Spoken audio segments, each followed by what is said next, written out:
The views and opinions expressed on this program do not reflect the company, owners, management, staff, clients, or partners.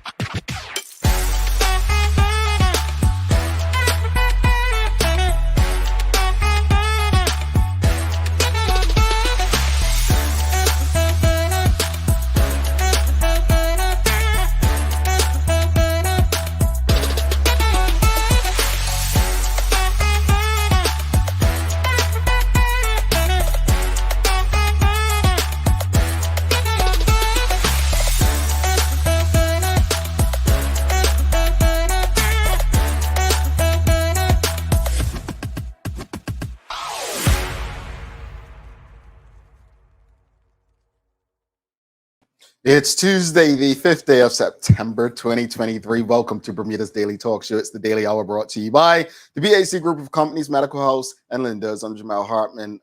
She's Sherry Vanderpool. And Maya Palacio will be with us in a bit to bring you the latest in her news break brought to you by People's Pharmacy. Hey, Sister Sherry, it's been a while. That's the love. That's the love. Okay, understood. What?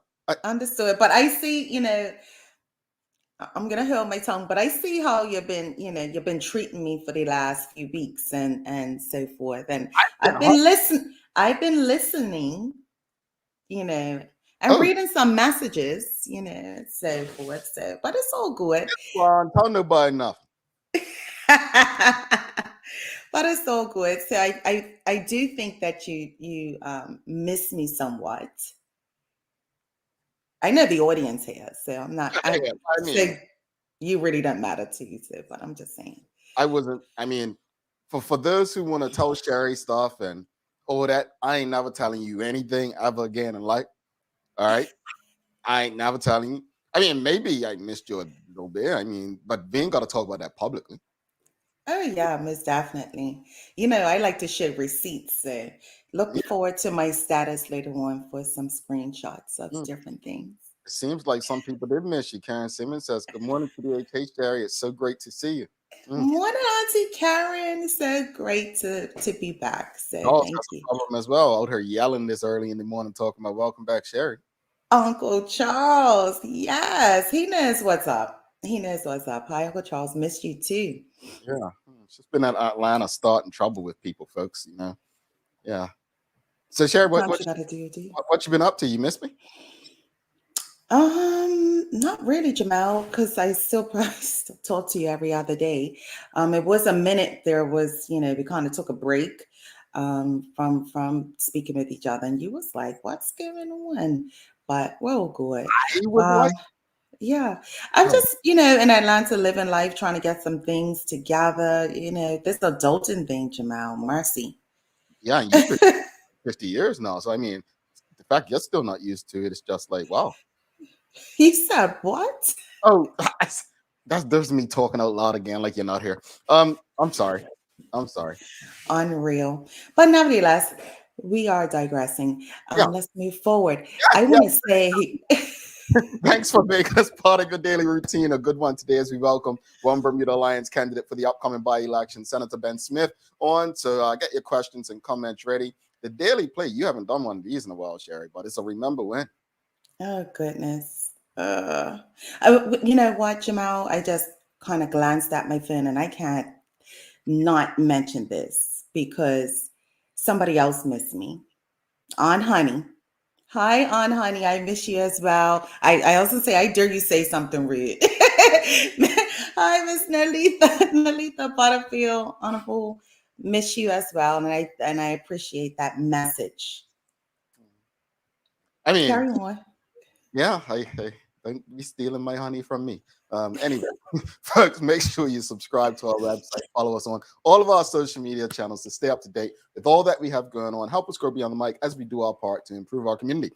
Real quickly, so I just read the Royal Gazette headline this morning, guys, and it just took me somewhere. So forgive me, because one of the things you all don't know, and actually I'd encourage all of us on this show to do it, because I don't really know big words. So I actually go to like, I seriously do. I go to dictionary.com when you guys say something or I say a word and it's pronounced wrong or I don't understand it. So I would be like, hit the pronunciation thing to kind of see how to say it. So that said, I went to the Royal Gazette this morning and I saw that the headline, hold on, BIU leader Chris Furbert, affordable healthcare must be government's top priority. And whenever I see that, right, whenever I see that, I'm just going to be very frank on this show this morning. This may offend some people because I know we're in the Lizzo area, but two Bermudians that live in Florida, I engaged this weekend. One had dinner with last night and the other spoke to. And they basically said to me, man, why are Bermudians so fat? That's their words, not mine, right? Mm-hmm. And every time I see the healthcare, and I remember the minister in the back some months ago or a couple of years ago during COVID saying, you know, we're unhealthy, like to bring healthcare costs, we need to do our part, blah, blah, blah. But this may seem silly, what the question of the morning, but it's really not. Because, Sherry, I don't know what it's like in Atlanta, but in New York, New Jersey, you do not enter people's homes with your shoes on. Like, that's just a given, especially in the city, right? And I watched this story yesterday, right? And I'm just like, you know what? That's something so simple we don't consider. I'm going to be honest with you. If you ever come into a place I live, do not ever wear shoes that you've had on outside into my bathroom. That's where I got a shower. That's where my feet are. Like do not ever. I can't be any more serious. Do not ever walk in my bathroom with your shoes on. Okay. I'm serious about that. No, let's get into why. Let's get into why it's so big. I remember when I first moved to New York, I couldn't understand why are people so iffy about shoes being worn in the house. Let's go through some things. So, number one reason you shouldn't have people, or you shouldn't be wearing shoes in your house. Carcinogens. Well, you may be asking, what are carcinogens? Well, let me go to Google because I don't want to give you the wrong thing. So, carcinogens. A carcinogen is a substance, what's that? Organism? Yeah, that word there, or agent capable of causing cancer, right? It's any substance or, radiation that promotes carcinogens. Like it's based on that. It's something you don't want in your house. It's disgusting. No, another one. We should all know this: feces and urine. I was getting off my dad's boat a couple summers ago, and we were putting a punt in the trees. And I was like, this guy was just over there peeing. Now I'm going to walk back in his house with those same shoes on? I think not. Bacteria. We all know your shoes carry so much bacteria. I got some new sneakers a couple weeks ago, Sherry. I came home. I'm like, what's this? Gum on the bottom of my shoe. Chewing gum. That's been in somebody's mouth, Sherry. They're on the ground. Another thing, mold. We always talk about mold in Bermuda homes. You're bringing it into your house. PFAS. Well, let's see what PFAS means, Sherry. I don't know what that means. PFAS. Why can't I pronounce all this stuff? You look it up. PFAS. It says the per and poly. I need Dr. D or somebody to explain this. But PFAS. Just you look it up. PFAS. Okay. And it's got viruses, fertilizers, and pesticides. Audience. Just yes or no. And again, think about it. We're always talking about healthcare and the cost of it. Simple little things by leaving our shoes at the door and carrying them can make a difference. Simple things.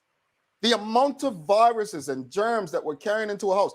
This is not something I grew up knowing in Bermuda. This is not something I still experience in Bermuda. When I enter someone's house in Bermuda, they don't say take your shoes off. But I tell you what, man, you'd be offended up in New York, New Jersey, boy.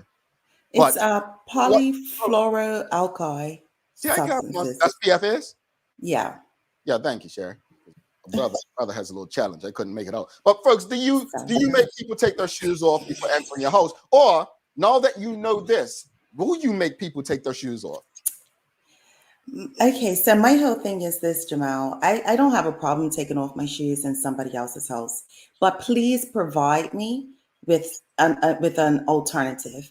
I may not feel comfortable walking around on your floor and so forth in my bare feet or without something underneath it. So I've known persons to provide slippers or disposable shoes that you can wear.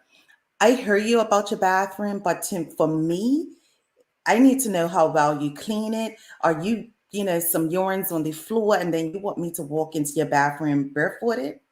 And that just, a whole bathroom Ain't is nobody said barefoot. Were there socks, holes in them, whatever. But I don't need whatever. Like, I yes. need a sole. I don't want you Now, I get you, Jamal, but provide me with something alternative. damn hotel. Hold on. Well, yeah, but I need an alternative. I'm not walking in your bathroom barefooted unless we have like, I know your cleaning routine and so forth. I just no. But nevertheless, you ain't coming. well, that's fine too. I think we that's fine. Or I just use the bathroom before I come to your house. But nevertheless, I just think that you should provide people an alternative shoe option for those who just don't want to have their feet out. Socks to me is not enough because that's something that can still soak through. I've had a coworker that just recently went to do a home, and she asked, "Do you want me to take off your shoes?" And the person said yes. She said the floor was all sticky and gross. You can't have anybody take their shoes off if your house looks like a damn dump. Well, but this is the thing, Jamal. People's perceptions of what's clean is not everybody's same perception. And that's the issue I have about taking off shoes. Now, like I said, I've been to a person's house and they're like, "Here's some slippers, Sherry. Can you take off your shoes?" No problem. I have a sole underneath. I'm good. But just to like take it off and I'm walking around and I don't know your cleaning routine, like, that's for it. But I say that all to say that I don't make people take off their shoes in my house. I also don't have company like that either. But yeah, and like yourself, you won't be coming over either to see what the really is, what the really is. But well, we can always hang your shoes up somewhere anyway. I hate her. Why is she back? Yeah, we'll miss you, Sherry. Put it up there on a hook where you could try to, probably won't be able to get them. But anyway, but I don't know, Jamal. Nana Pam, see to miss you, Sherry. Hi, Nana Pam. I missed you as well. I don't know why. Well, Lita, I mean, you all missed her and she's come back fighting me like this. Like, why?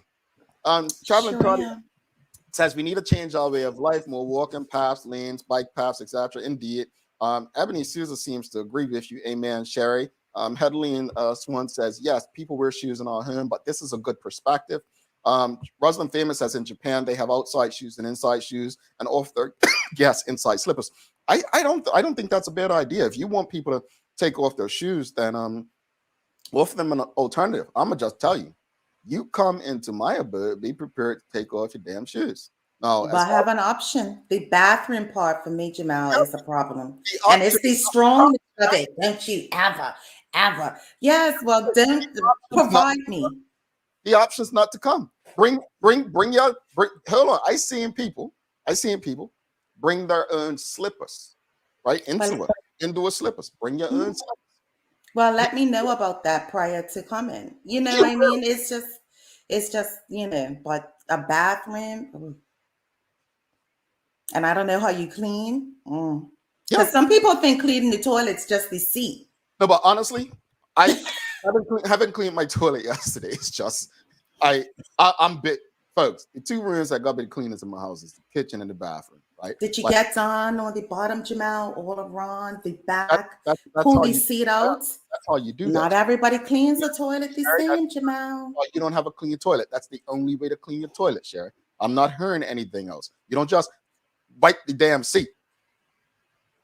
Anyway, I'm gonna send you guys some Amazon stuff to show you what I do.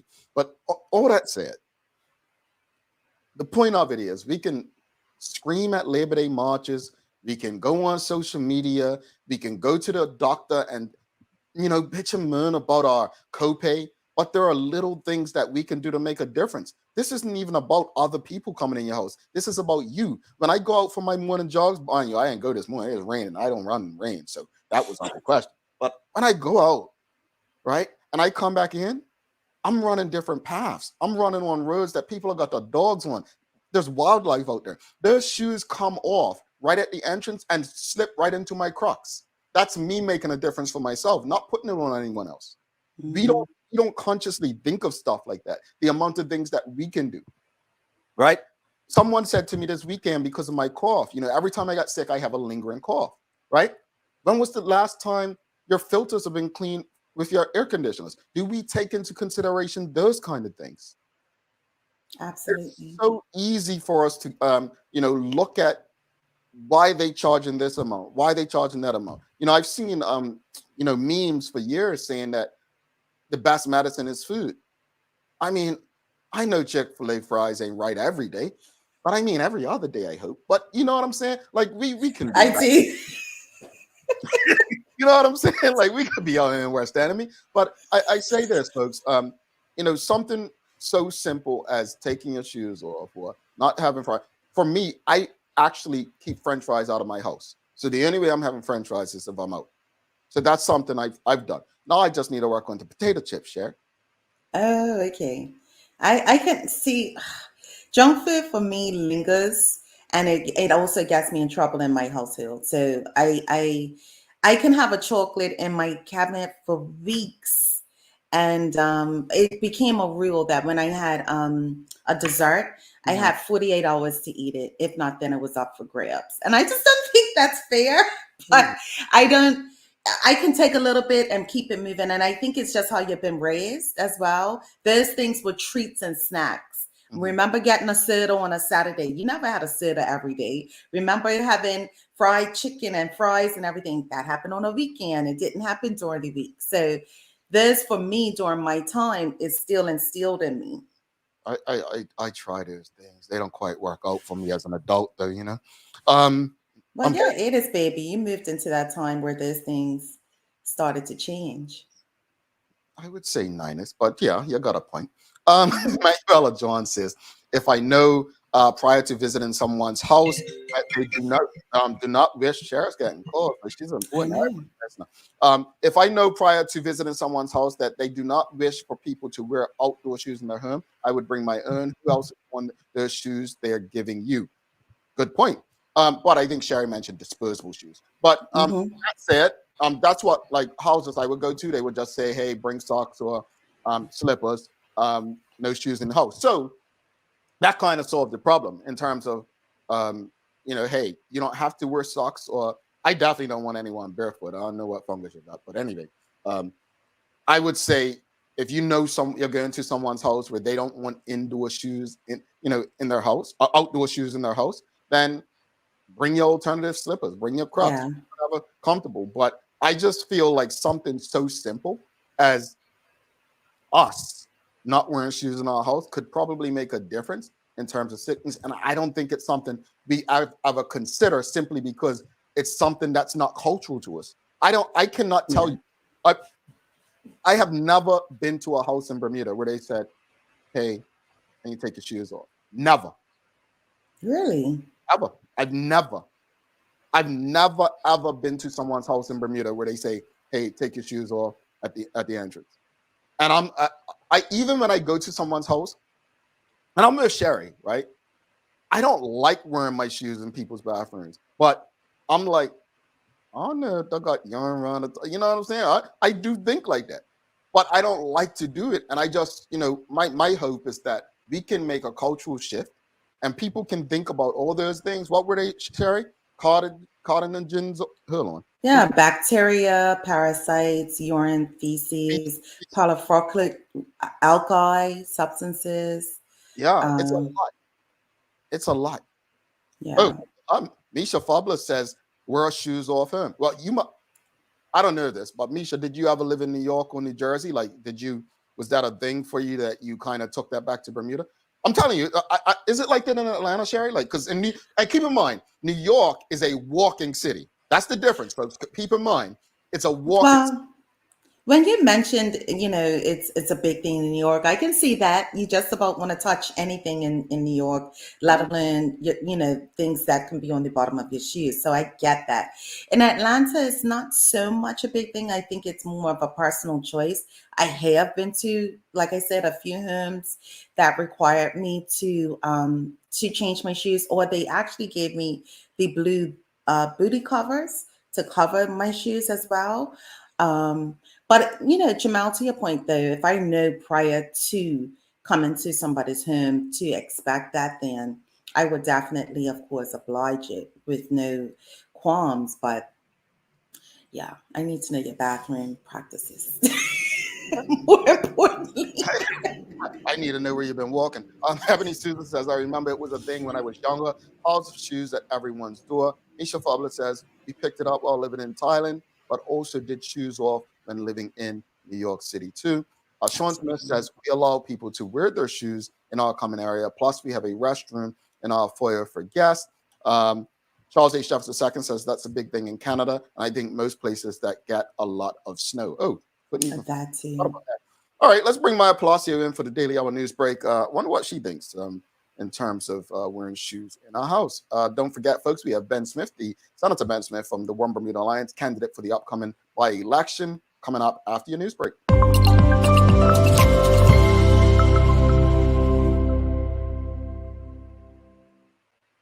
Good morning. Good morning. Greetings. How are you? I'm doing pretty well this morning. Oh, do you have shoes on in your house? No. Oh, but I think here's the thing that I learned: one in Bermuda, when I was in school in Canada. In Canada, don't nobody wear their shoes in the house at all. Like shoes get dropped at the door. Any like party gathering, whatever, it's just a mountain of shoes sometimes because we're students, we didn't really have the shoe rack, but your shoes are just there. And in Bermuda, I learned no outside clothes on your bed. yes. Oh no, Yes. no, ma'am. Yes. No, ma'am. Oh my God, no. New York, if somebody, let's say someone is visited from Bermuda, right? And you're on the subway. I don't sit on subways, but obviously they're not living there, so they'll sit down. Do not sit on a subway and think you're gonna sit on the edge of my bed. Get your dirty woo. Sorry. Jamal, Maya, I mean, it doesn't even matter subway or anything. Like, just don't sit on my bed in your outside clothes. No, even for myself, if I come home, I take off my clothes, then sit on my. If somebody's about to, I always have had a chair or something else in my bedroom if you're in there for you to sit on for a reason. Yeah. Don't do that. I'm like, 1,000%. I agree. So those are two things that I picked up. So like I definitely do those two things. I take my shoes off at the front of anyone's door. Even when I go back home, when I come out to Canada, because I learned that when I'm home, I be doing the same thing. Like even when I go to my grandma's house, I would always take my shoes off, and she wouldn't care or was whatever to her. But I'm like, nah, I'm taking my shoes off. Like you don't have to sweep the whole house every single time, every single day. But yeah. But see, grandmas and nanas, like my nana, she'll even say it today, but they be like, oh, that's the problem. You're like afraid of germs. That's why you get sick so much, because you're not letting their immune systems. No, player. Germs are different today. It's just like the food. It's not what player. Player. Yeah, I'm not barefoot in my house now. Like right now, I have on slides. That's inside shoes, ain't it? Yeah, It's inside slides. I'm got on Crocs. Inside. I don't wear them outside. And if I do happen to wear them outside, I throw them in the washer and got all that stuff out of them. Okay. All right. Carry on, Maya, please. All righty. Good morning, everyone. This is the Daily Hour News Break brought to you by People's Pharmacy. Starting out the news early this morning, the police put out a report for Operation Vega. Some good statistics, but still some worrying statistics that we should be kind of concerned about. So what they mentioned is that almost 11,000 tickets have been issued for traffic offenses since Operation Vega was introduced, which was introduced in July of 2021. The chief inspector Robert Caldwell of the Technical Support Unit explains that issuing tickets is not the objective, as they say before, oftentimes again. He says that contrary to criticism that Operation Vega is meant to generate revenue through issuing tickets, this initiative is geared specifically toward reducing harm on our roads. And while we would much prefer road users comply with the laws governing the operation of a vehicle on the island's roads, we must continue to do all we can to calm and slow things down with effective enforcement. So some smaller statistics that we have today that I can share with you guys are impaired driving remains a major cause of concern. So far this year, there have been 175 arrests for impaired driving, which is a significant increase from last year's figures, which stood at 145 during the same period. And then so far in the months of when impaired driving was like at its peak, was May of 2023 had about 30 persons who got ticketed for impaired driving, and then it was February with 27 and March with 25. But thankfully, reports from the current period, August 1st of 2023 to the August 31st, saw a major decrease though in moving violation tickets.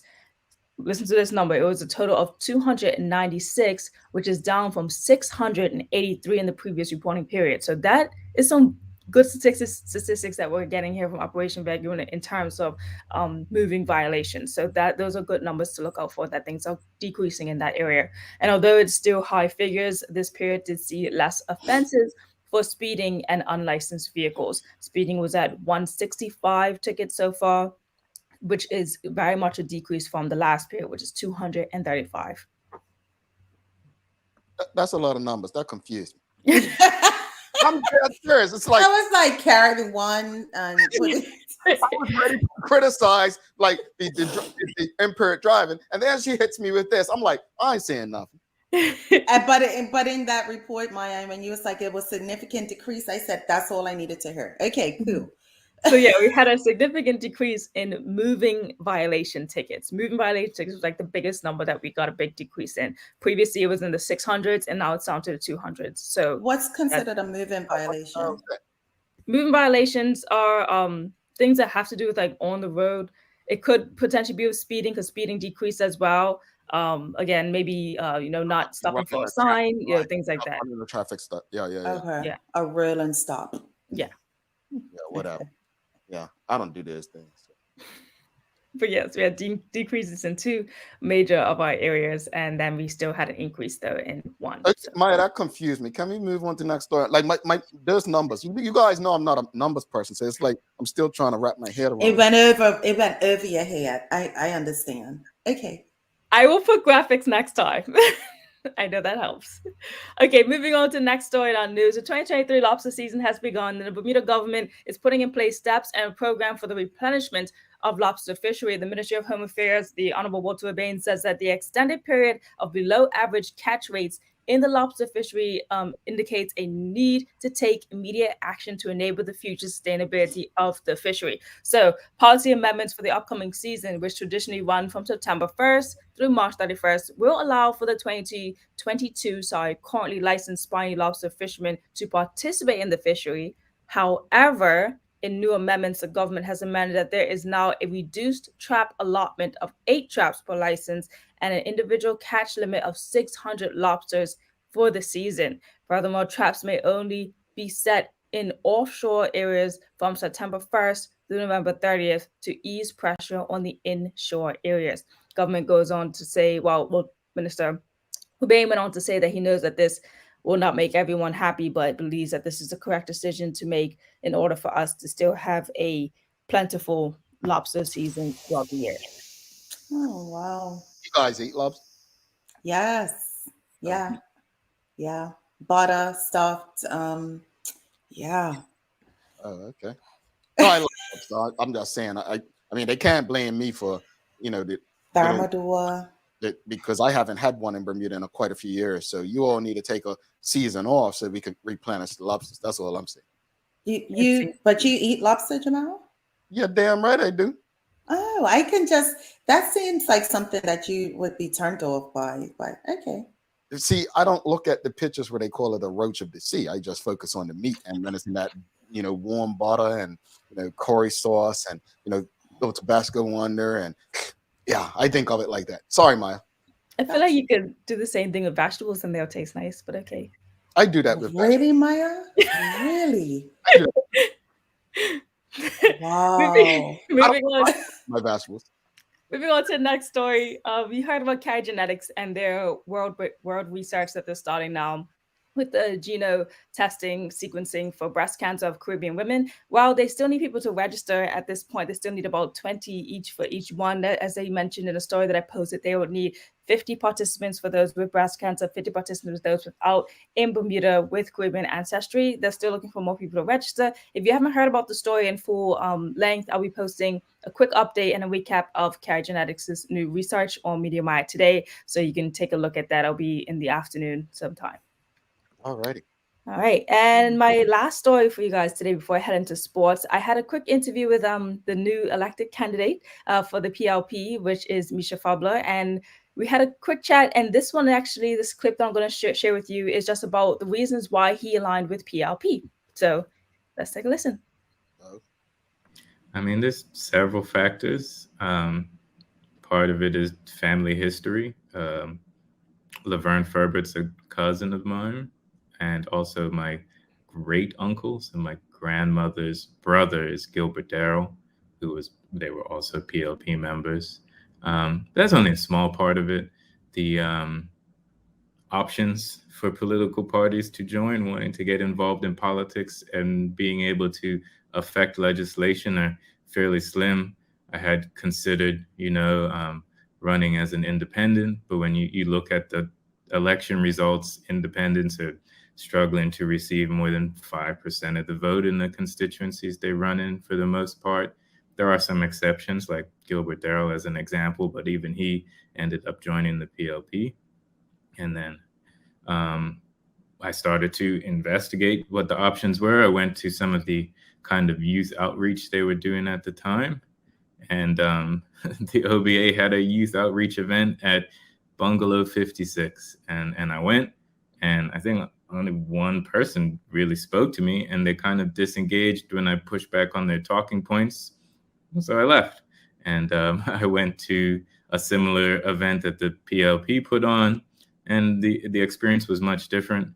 Like the politicians were engaging in conversation with the people in attendance, and there was a line kind of along the lines of like, well, we get it, there's a lot of things that aren't right. People are upset about them. And if you are upset, then you should get involved. Well, you know what? I can't knock him. And I'll tell you why. I want to, respond differently, but I just can't because it's hypocritical of me. I support Baylor's Bay because of family.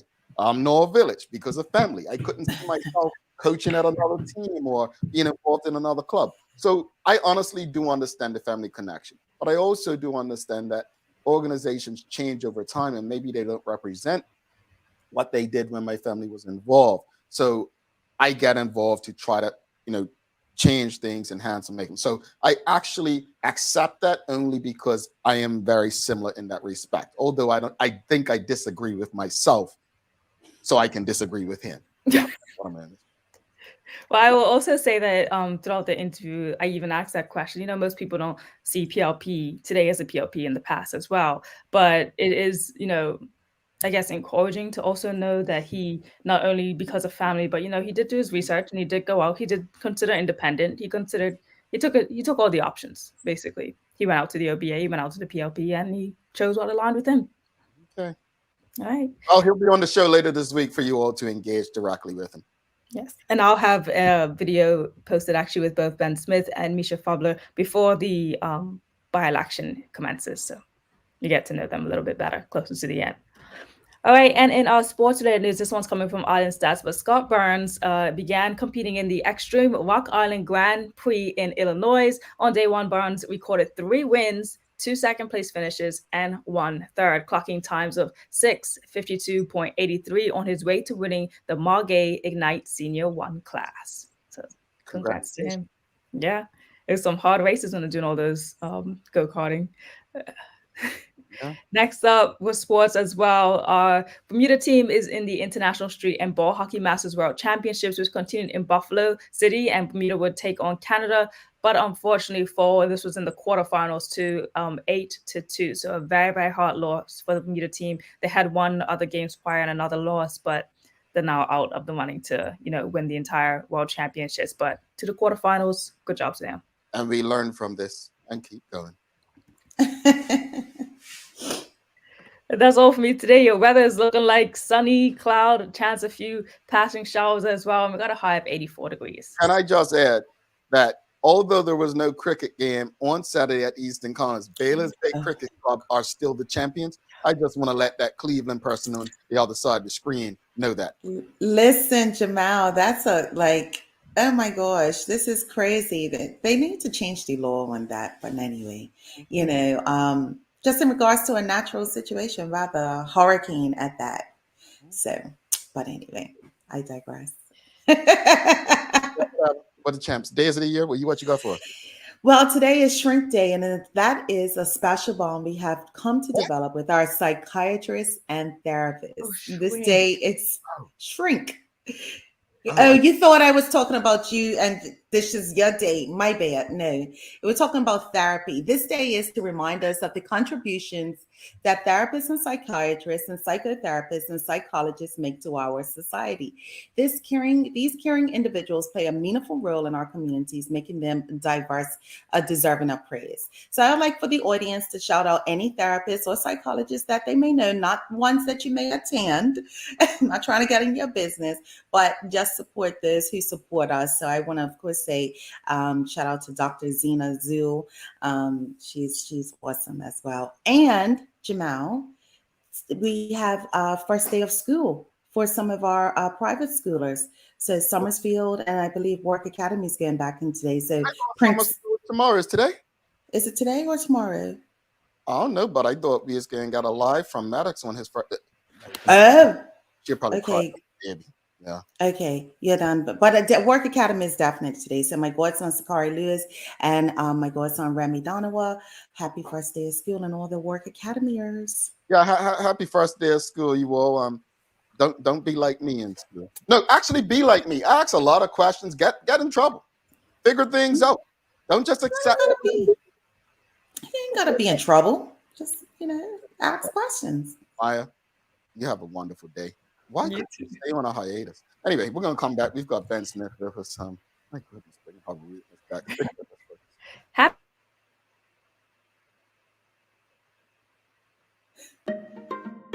People's ACW, located at King Edward VII Memorial Hospital, carries over-the-counter medicines, toys, cards, and even toiletries.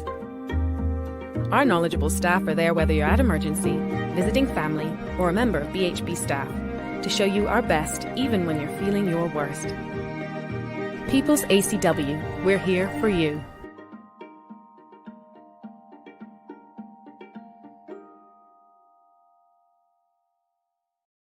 Welcome to the new bulk store. Linda.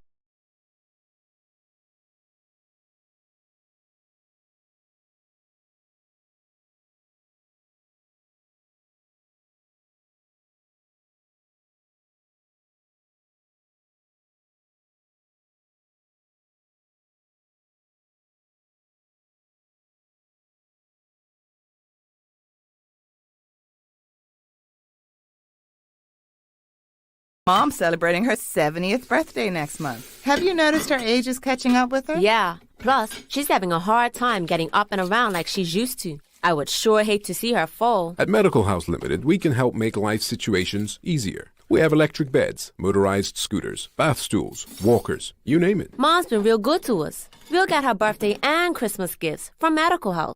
Medical House has relocated next to the Dendy Town Field. Number 6 Bakery Lane, Pembroke. Telephone 292-3622. Hey, welcome back to the big show. Sherry Vanderpool. I'm Jamal Hartman. It's the Daily Hour brought to you by the BAC Group of Companies, Medical House Lenders, and People's Pharmacy. Folks, please make sure you subscribe on our website, thedailyhour.com. Follow us on all of our social media channels to stay up to date with all that we have going on.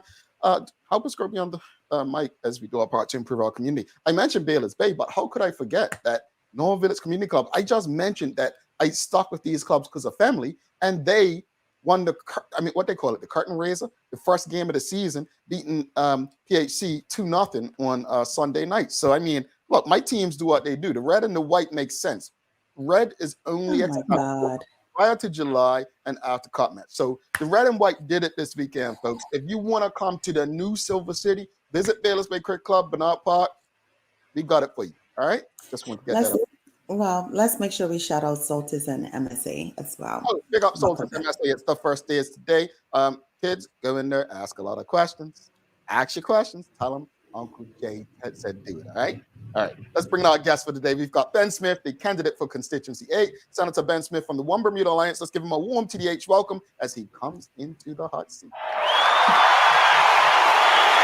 Morning.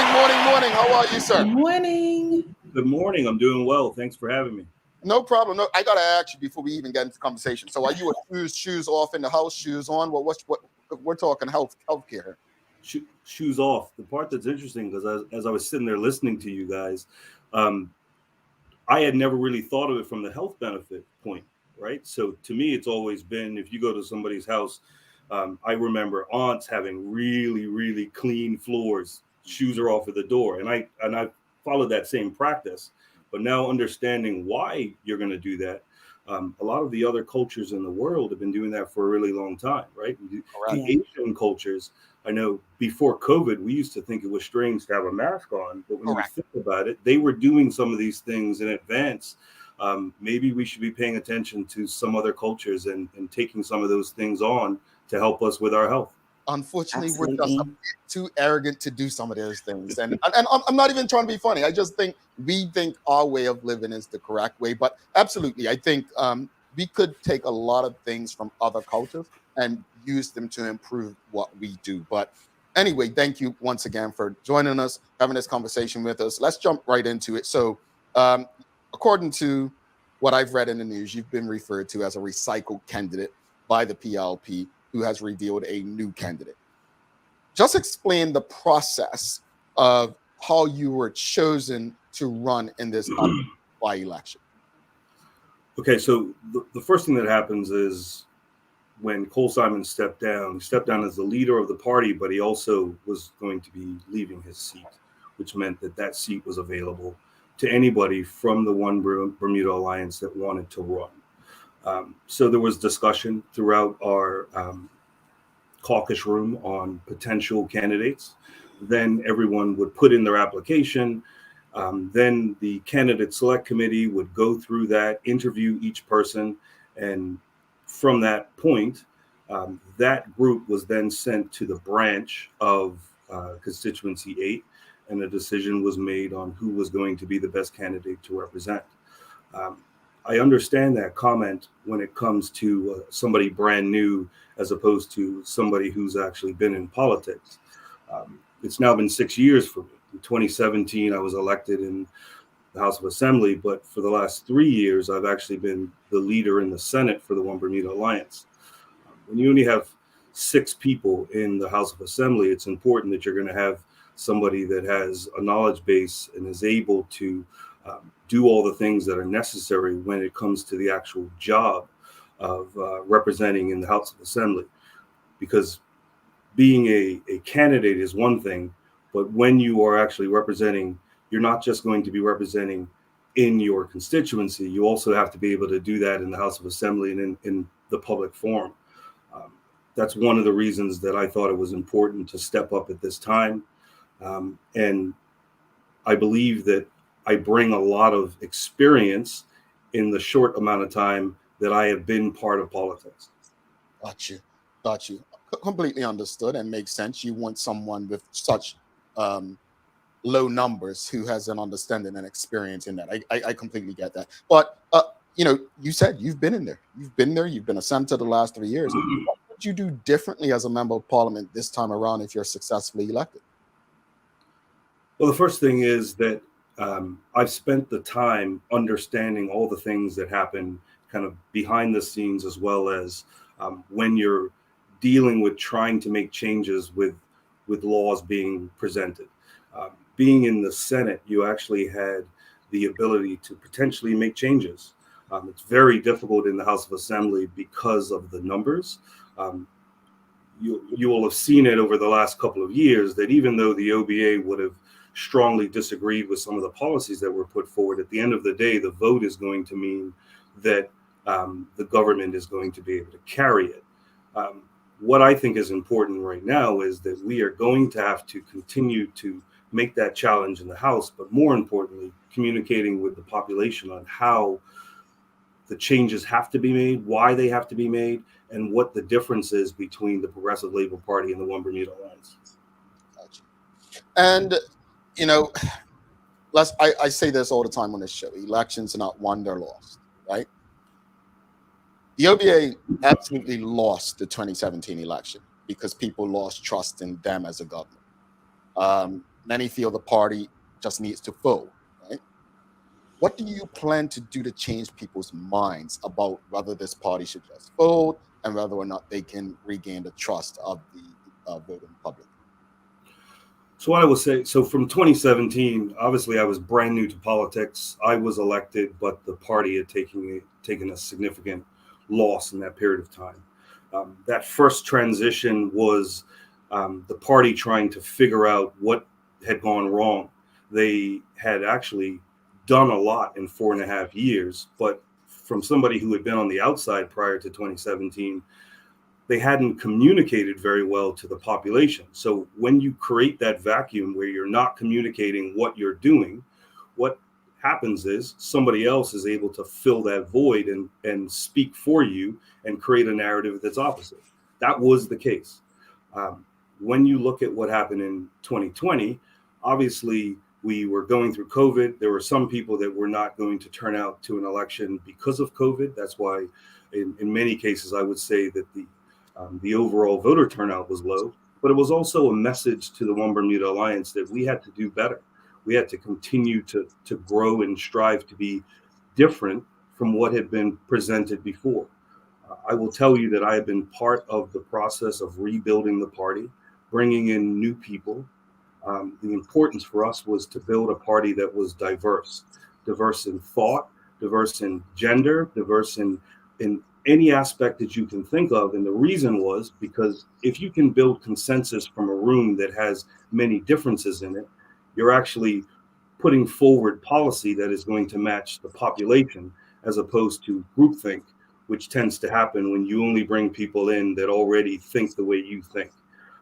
That's been an important process, but it takes time. And what we have learned in that process is the population still wants to hear. They still want to hear what those changes are. They want to see what that difference is. And you will start to have seen that in the last couple of months where we are rolling out a lot of our new candidates. We're going to be rolling out kind of what our position is, what our policies will be, so that the population can then say, you know what, we see that this is a difference from what's been happening in the country up to now, and we want to give the One Bermuda Alliance an opportunity to govern. Gotcha. What are you hearing on the doorstep, and what are the main concerns of those in Constituency 8?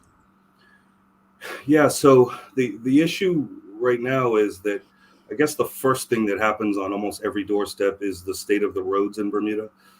That seems to have been a hot topic. Anybody that travels around the island right now will tell you that it's not the Bermuda that they're used to seeing. It looks like a lot of things have kind of fallen into disrepair, and there needs to be a focus on getting us back on track.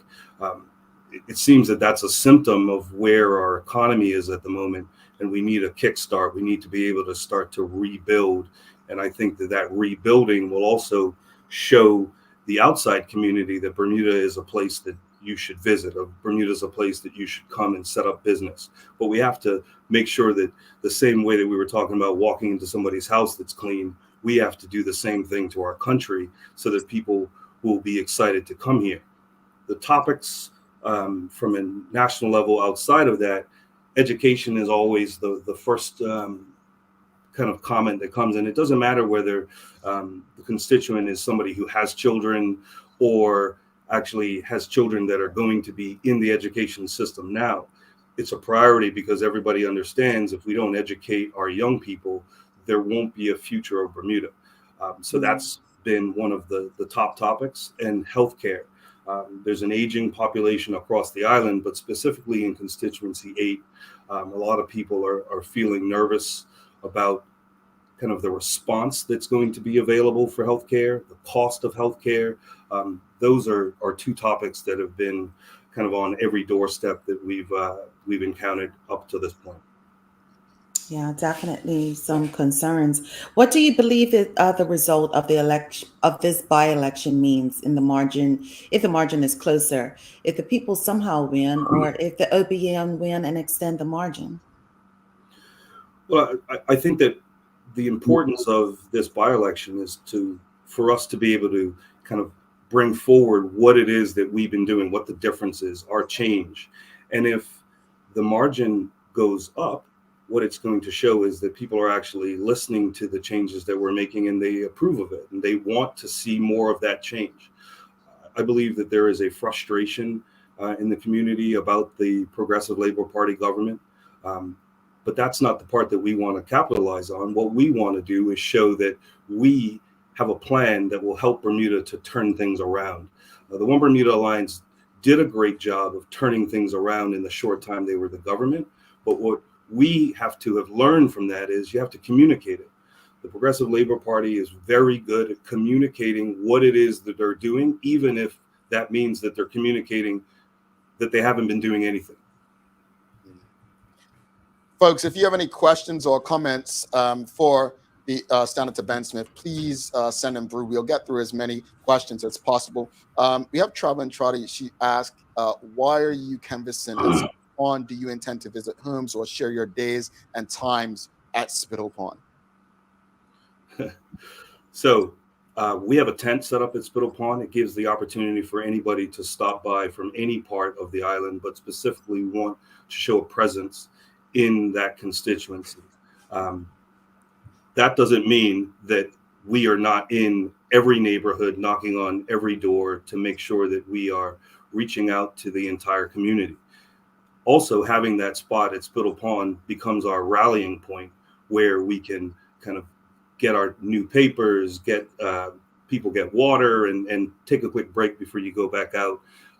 It's very hot in Bermuda. We're knocking on doors, and I'm telling you that the response that we are receiving from that community has been very, very encouraging.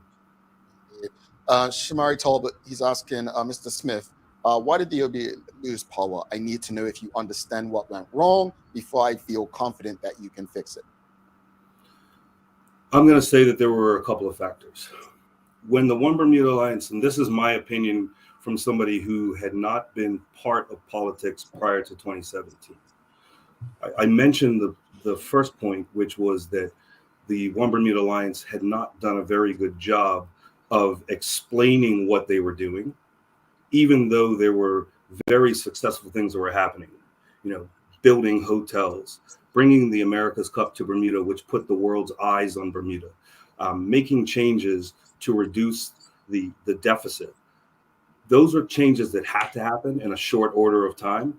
But part of that is you have to bring the country along on the journey, right? You have to tell everybody why you're making these changes, what you're doing, and how you're going to accomplish it, and how it is going to impact all of the different parts of our community.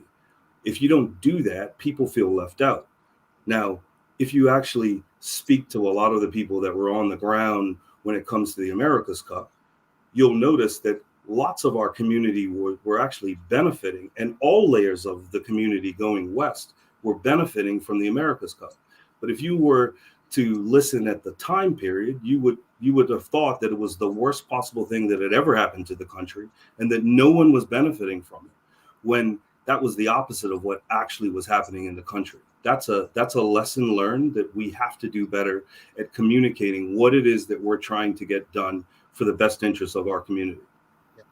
I actually agree with a lot of what you said. I think that I've said on this show before, I had a lot of friends who were like, man, I'm actually making good money. You know, they would say it low in terms of the things that were going on. Some of them were electricians, carpenters, just different spaces. I do agree with somewhat the communication, but I think the biggest thing is racism. The OBA did not know how to address racism. They did not know how to get people to, you said bring people along. I think they, in certain respects, certain members of the party, while government, thought they could act like the PLP. And I say this unapologetically, as I said on the show. Black people, as you see today, and I can say this, I will say it.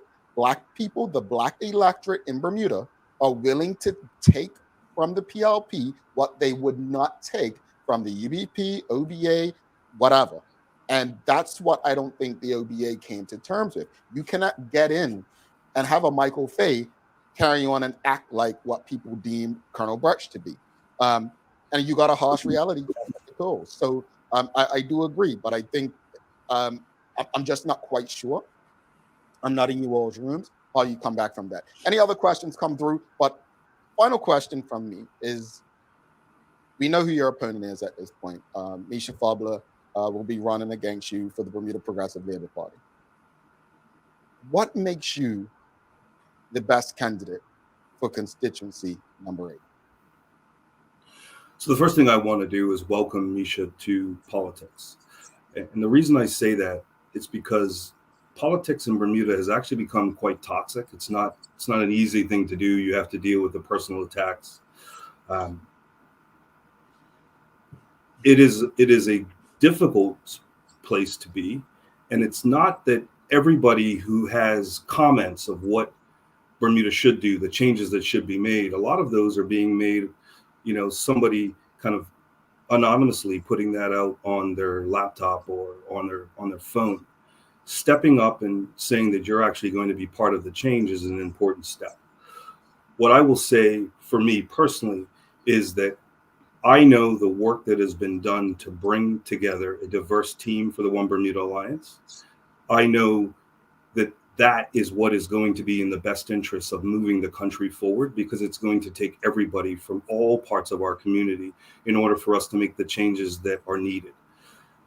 It is going to be accountability not just from the government level, but accountability from our community. I'm going to tie that into the discussion that you were having on your show. It's not just saying that we have to reduce the cost of healthcare because that is going to be the government's job to do.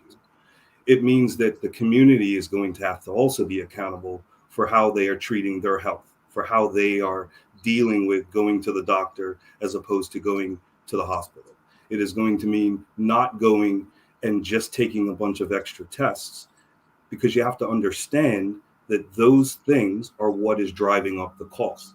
It also is going to mean that we are going to have to grow our population, because as the pie of our population continues to shrink, anybody that will look at the UN report that puts a very kind of dark future for Bermuda with a significantly reduced population will know that as that pie shrinks, the burden of the expense is going to continue to increase to our population. We have to understand those connections. I believe that I've spent the time going through the information, communicating with different segments of our population, and I bring all of that experience with me to help to try to build a community that is going to be what makes everybody proud, and hopefully then have a lot of our residents deciding not to leave the country, but to stay here and be part of the change that needs to happen. All right. One final question from the audience, Trevor and Charlie. She's asking, if you were successful or not, do you intend to continue canvassing in C8? Yes. It has been very good to be introduced to the residents of constituency 8. I think that what's important for Bermuda is that your candidates need to build relationships within your constituency, but also you need to pay attention to what they're doing and what they're saying when they're in the House of Assembly or in the Senate.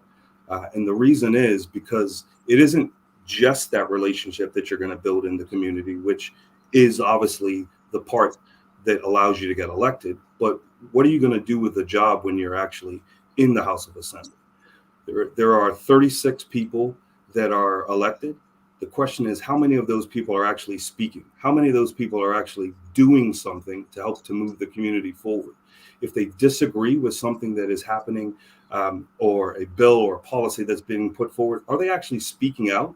Are they giving that opinion which will help to make things move forward properly? Or are they sitting quietly and collecting a paycheck? That can't be what the purpose of this is. We have to hold everybody accountable. And I think it's going to be important for me to start to build that relationship in Constituency 8 and maintain that relationship by continuing to go out into that community. Indeed. Senator Ben Smith, thank you so much for the conversation this morning, and all the best in the by-election. What's the date? October 5th? October 5th, yes. All right. Thank you so much for the opportunity. No problem. Talk soon. Bye. All right, folks, if you appreciated the conversation with Senator Ben Smith, please give us a thumbs up, a love, a like. Make sure you share the conversation with your friends and family. Hopefully you found something helpful. We're going to come back. We got the daily play for you. Sherry's back. You all did pretty well without Sherry. Something I didn't really miss on what's this? Tuesdays. I love it. Wednesdays and Fridays. It's a remember when, but we're going to make it a remember when music because we know she likes music. So we're trying to be friendly now. You know, make music. All right. So to go away more often. Yeah. Stick with us. We'll see if she gets it. She like me. Ordering from ER Fisheries has just gotten simpler. With just a few clicks of a button, you can place an order for next day delivery or same day pickup. Our ever-expanding list of offerings now include grocery pantry items, specialty meats, and bread and dairy items. We know things have been hard, and we're here to make planning for your next meal or party easy. Whether you're a vegetarian or a meat eater, we have what you're looking for. And best of all, it can be delivered to your door in 24 hours or less. Go to www.erfisheries.bm and check out our wide range of seafood, beef, lamb, pork, poultry, fruits, vegetables, and plant-based products, all available at reasonable prices. That's www.erfisheries.bm. All right, welcome back to the big show. Thanks again to Senator Ben Smith, the candidate for Constituency 8 for the One Bermuda Alliance, the by-election going down on October 5th. Thanks again to the BAC group of companies, Medical House, Lindo's, and People's Pharmacy for ensuring that we can have these conversations with you on a daily basis.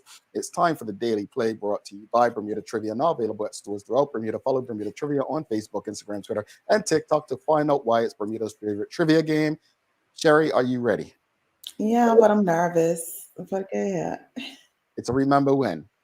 I think this is easy because if you've been on social media, this artist was recently celebrated on all corners for the anniversary of her, I believe it was her debut album.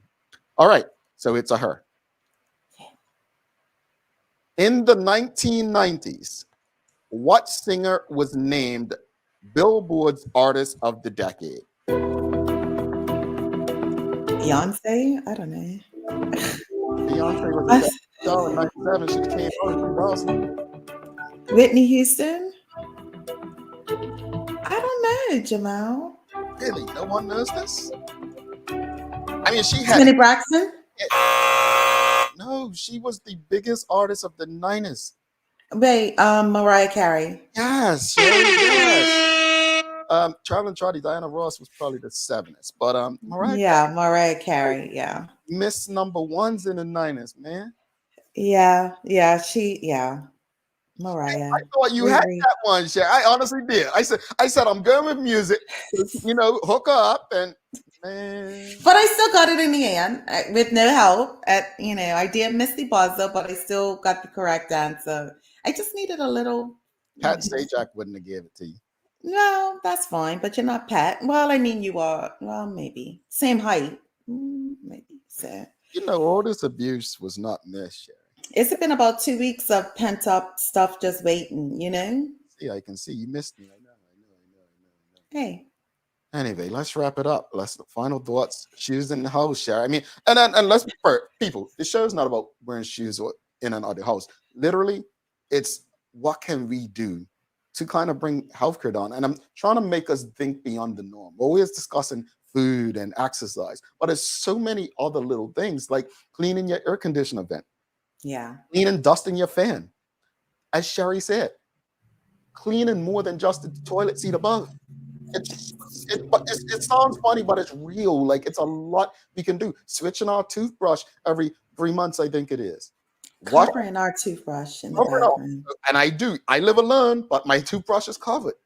Like, simple things. Washing your dishes, not leaving dirty dishes in the sink. So all of that said, final thoughts on today's discussion and then conversation with Senator.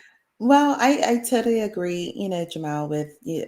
I'm fine with having taken your shoes off. I just say, of course, give persons options or let them know prior to it. But I take your point in regards to the healthcare and just the little changes that we should make for ourselves, right? And to make even the place that we call peace and tranquility healthy as well. So, cleaning that filter or getting your air conditions in Bermuda cleaned out, because I don't think people do that as often as they should, so that's something that needs to be done. And I mean, always check out BAC for this kind of things. I like BAC. You see that? But also, Jamal, politics, and I think it's something that Ben Smith just said in regards to politics is toxic, right? So, just in general, and I've said this before in regards to any politician, just be transparent, do what you say you're going to do, and follow through with it. And I just hope that both candidates can do that. I feel like standing on somebody's doorstep and stating these are the things that you are going to change, and then you get into a seat and then don't do it, bothers me. So I just hope that, Senator Ben Smith can just follow through with the things that he says that he's going to do for his constituency and for the people. Indeed. I'll say this much. Again, as I stated, it's not just about wearing shoes in and out, but I agree with Sherry. If you have a home where you don't want people wearing shoes in them, let them know prior. But it's not about other people to me. It's about us. If you're working a construction job and you're out in the mix all day, take your shoes off. It can make a difference in your household. It's, again, something we didn't think, something we're like, I've been doing it all my life. You never know how much better things could be if you just took those precautions. Look at how other countries are doing things, like Senator Ben Smith said. I mean, see what we can learn and do to become better, not just from a political standpoint, but from a personal standpoint in our own development. We cannot keep screaming healthcare this, healthcare that, copay this, copay that, when we can solve some of our own problems if we made slight changes. That's all that conversation was about. As far as the by-election, I appreciated the conversation. I did. I don't know Senator Ben Smith, never met him in person. But what I will say is I think we'll get the same energy from Nisha Fabler as well. I think they come across as two gentlemen who honestly just want what's best for Bermuda. My hope is that once this by-election's over, as Traveling Trotty asks, is they remain present. They remain there. The focus seems to be about gaining and maintaining power rather than people. And my hope is that both of these gentlemen will remember who put them there and why they have been put there if they are successful. Sherry, do you have any daily inspiration for us? I do. The daily inspiration is being brought to you by ER Fisheries and Foods. You can fail at what you don't want, so you might as well take a chance on doing what you love. And that's from comedian Jim Carrey. Thanks. Sherry. Yeah. I know you missed me, so I missed you too, all right? Can I get a hug, please? Me a big wet kiss. Oh, and a happy belated birthday to the beautiful Shana Smith. Happy belated birthday to Shana. She has a birthday this weekend. And folks, it's a birthday week, so we've got some birthdays coming up. We will, I know a lot of people got the answer right, so we'll give a surprise, a gift on Friday as I pull out a draw. So the correct answer, everyone who answered got it correct. Teo's birthday is first, then Phil's birthday, then my birthday. So 3 birthdays in September. When is Teo's? Give us the Why dates. don't ask me that right now? Well, Teo's is first. Teo's birthday is either the 6th, the 7th, or the 8th. All right. Facebook doesn't even give me birthday reminders anymore. That's the only good thing about Facebook left. I should know Teo's. It's the 6th. The reason I don't remember is because when I was 7'5", Scott Pierman, Rajay, and Teo all had birthdays the 6th, 7th, 8th, right? Something like that. So I used to always get them mixed up. So we just celebrated all 3 of them, all 3 And days. when is yours? The 10th? Don't do that. Don't do that. The 9th, 10th? Everybody knows it's the September 12th, all right? The 12th. And then Phil's is? The 11th. The 11th. Okay. Anyway, it's time to get out of here because just getting even more disrespectful. Folks, make sure you subscribe on our website, dailyhour.com. Follow us on all social media channels to stay up to date with all that we have going on. Help us grow beyond the mic as we do our part to continue to improve our community. Thanks again to our partners, the BAC Group of Companies, Medical House, Lindos, and People's Pharmacy, for ensuring that we're able to do this with you on a daily basis. As always, we appreciate you. We love you. Thank you for making us part of your daily routine. All goes well. We'll be back to this again tomorrow. She's Sherry Vanderpool. I'm Jabbar Hartman. Please make it a safe and a great day. VR is out. Peace.